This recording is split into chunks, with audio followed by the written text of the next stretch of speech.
ಹರಕೆ ಕೊಡುತ್ತೇನು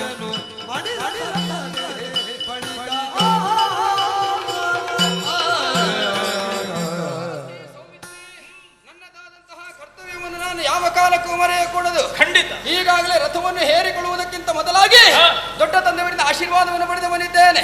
ಇಷ್ಟೇ ಸಾಲದು, ಶತಗಜತ್ರಾಣಿಯಾದಂತಹ ಭೀಮಸೇನ ಮಹಾಪ್ರಭುಗಳ ತೋಳ್ಬಲ ನನ್ನ ಶರೀರದಲ್ಲಿ ಕೂಡಿ ಬರಲಿ ಎನ್ನುವ ಹಾಗೆ ಇಲ್ಲಿಂದಲೇ ನಮಸ್ಕರಿಸಿ ಆಶೀರ್ವಾದವನ್ನು ಬೇಡಿಕೊಂಡೆ. ಚಿಕ್ಕಪ್ಪಂದಿರಾದಂತಹ ನಕುಲ ಸಹದೇವರಿಗೂ ಪ್ರತ್ಯೇಕವಾಗಿ ವಂದಿಸಿಕೊಂಡೆ. ನನ್ನ ತಂದೆಯವರು ಕೃಷ್ಣ ಸಾರಥ್ಯದೊಂದಿಗೆ ಮತ್ತೊಂದು ಕಡೆಯಲ್ಲಿ ಯುದ್ಧವನ್ನು ಮಾಡ್ತಾ ಇದ್ದಾರೆ. ನನ್ನ ಅಪ್ಪನಿಗೂ ವಂದಿಸಿಕೊಂಡೆ. ಲೋಕಕ್ಕೆ ದೇವನಾದಂತಹ ನನ್ನ ಮಾವ ಶ್ರೀಕೃಷ್ಣ ಪರಮಾತ್ಮನನ್ನು ಸ್ಮರಿಸಿಕೊಂಡೆ. ದೊಡ್ಡಪ್ಪ ದ್ರೌಪದಿ ದೇವಿಯವರಿಗೆ ಸಮಾಧಾನದ ಮಾತುಗಳನ್ನು ಹೇಳಿದೆ. ನೀನು ವಯಸ್ಸಿನಲ್ಲಿ ಹಿರಿಯವನು ಕಿರಿಯವನು ಮುಖ್ಯವಲ್ಲ. ಇದು ನಿನಗೂ ನಮಸ್ಕಾರವನ್ನು ಸಲ್ಲಿಸ್ತಾ ಇದ್ದೇನೆ. ಹಿಂದಿನ ಯುದ್ಧಕ್ಕೆ ಹೋಗುವ ಪೂರ್ವದಲ್ಲಿ ಒಂದು ಹರಿಕೆಯನ್ನು ಹೇಳಿಕೊಡ್ತಾ ಇದ್ದೇನೆ. ಯುದ್ಧದಲ್ಲಿ ನಾನು ಜಯಿಸಿ ಬಂದದ್ದೇ ಹೌದಾಗಿದ್ರೆ 1000 ಮಂದಿ ಬ್ರಾಹ್ಮಣರಿಗೆ ಹೊಟ್ಟೆ ತುಂಬ ಭೋಜನ. ಕೇವಲ ಊಟ ಕೊಟ್ಟರೆ ಅವರಿಗೆ ಸಾಕಾಗುವುದಿಲ್ಲ, ಕೈ ತುಂಬ ದಕ್ಷಿಣೆ ಬೇಕಾಗ್ತದೆ. ಆ ದಕ್ಷಿಣೆ ಸುವರ್ಣ ದಾನವು, ಗೋದಾನವು, ಭೂದಾನವು ಎಲ್ಲವನ್ನು ಕೊಡ್ತೇನೆ. ನನ್ನಲ್ಲಿಲ್ಲ, ಅಲ್ಲಿ ಉಂಟು. ಅಲ್ಲಿಂದೆಲ್ಲವನ್ನು ಪಡೆದು ಅವರಿಗೆ ಕೊಡುವ ವ್ಯವಸ್ಥೆಯನ್ನು ಮಾಡ್ತೇನೆ. ನೋಡು, ಭೂಮಿ ದಿವಿಜರೆಲ್ಲರೂ ಆಶೀರ್ವಾದವನ್ನು ಮಾಡ್ತಾ ಇದ್ದಾರೆ. ಎಲ್ಲರ ಹರಕೆಯನ್ನು ನಾನು ಕೈಗೊಂಡೆ. ಅಶ್ವವಂದನೆ, ರಥ ಪ್ರದಕ್ಷಿಣೆ ಇವೆಲ್ಲವನ್ನು ಪೂರೈಸಿಕೊಂಡು ರಥಾರೂಢನಾಗ್ತೇನೆ. ರಥವನ್ನು ನಡೆದುಕೊಳ್ತೇನೆ, ಮರುತವನ್ನು ನಡೆದುಕೊಳ್ತೇನೆ.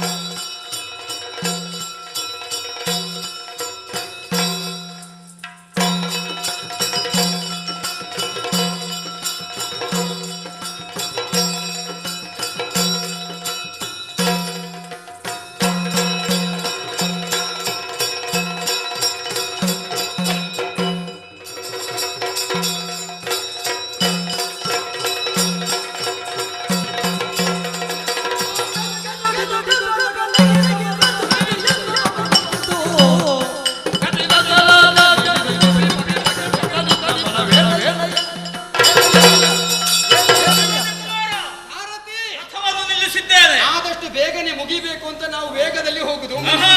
ಸ್ವಲ್ಪ ಆಲೋಚಿಸಬೇಕು. ಏನು ಮುಂದೆ ನೋಡು, ಕೌರವ ಸೇನೆ ಸಮುದ್ರವೇ ಮೇಲದಪ್ಪಿ ಬರುವ ರೀತಿಯಲ್ಲಿ ಬರುತ್ತಾ ಇದೆ. ಎಂತೆಂತಹ ಬಲು ಭಟರಿದ್ದಾರೆ. ಕರ್ಣನು, ಅಶ್ವತ್ಥಾಮನು, ಶಕುನಿಯು ಇವರೆಲ್ಲರನ್ನು ಗೆಲ್ಲುವುದಕ್ಕೆ ಪರಶಿವನಿಂದಲೂ ಸಾಧ್ಯ ಇಲ್ಲ. ನಾನಂತೂ ಹೊರಟ ಆಗಿದೆ ಅಲ್ಲ. ಮುಂದಕ್ಕೆ ಹೋದರೆ ಪರಿಸ್ಥಿತಿ ಏನಾದಿತು ಗೊತ್ತಿತ್ತು. ನಮ್ಮದಾದಂತಹ ಕರಳಿನ ಬಲು ಏನು ಎನ್ನುವುದನ್ನು ತಿಳಿದೆ ಹೊರೆಯನ್ನು ಹೊರುವುದಕ್ಕೆ ಮುಂದಾಗಬೇಕಂತೆ. ಅದನ್ನು ಉಳಿದು ಮೇರುವನ್ನು ಹೊರತೇನೆ ಎನ್ನುವುದಾಗಿ ಹೊರಟ್ರೆ ಪರಿಣಾಮ ಏನಾದೀತು? ಶಿರವೇ ಕತ್ತರಿಸಲ್ಪಟ್ಟಿತು. ಹಾಗಾಗಿ ಮುಂದೆ ಹೋಗುವುದು ಬೇಡ, ರಥವನ್ನು ಹಿಂದಕ್ಕೆ ತಿರುಗಿಸಿ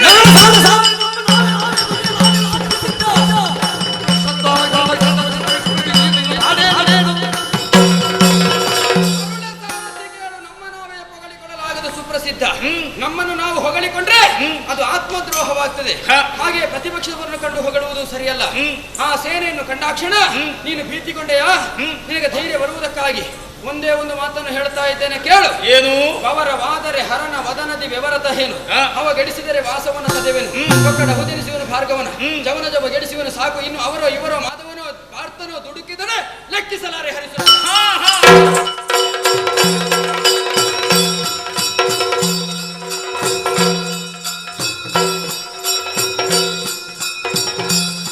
ನಮ್ಮ ಚಾನಲ್ನಲ್ಲಿ ಬರುವ ವಿಡಿಯೋಸ್ ನಿಮಗೆ ಇಷ್ಟ ಆಗಿದ್ರೆ ಲೈಕ್ ಮಾಡಿ, ಶೇರ್ ಮಾಡಿ, ನಮ್ಮ ಚಾನಲನ್ನು ಸಬ್ಸ್ಕ್ರೈಬ್ ಮಾಡಿ, ನಮ್ಮನ್ನು ಬೆಂಬಲಿಸಿ.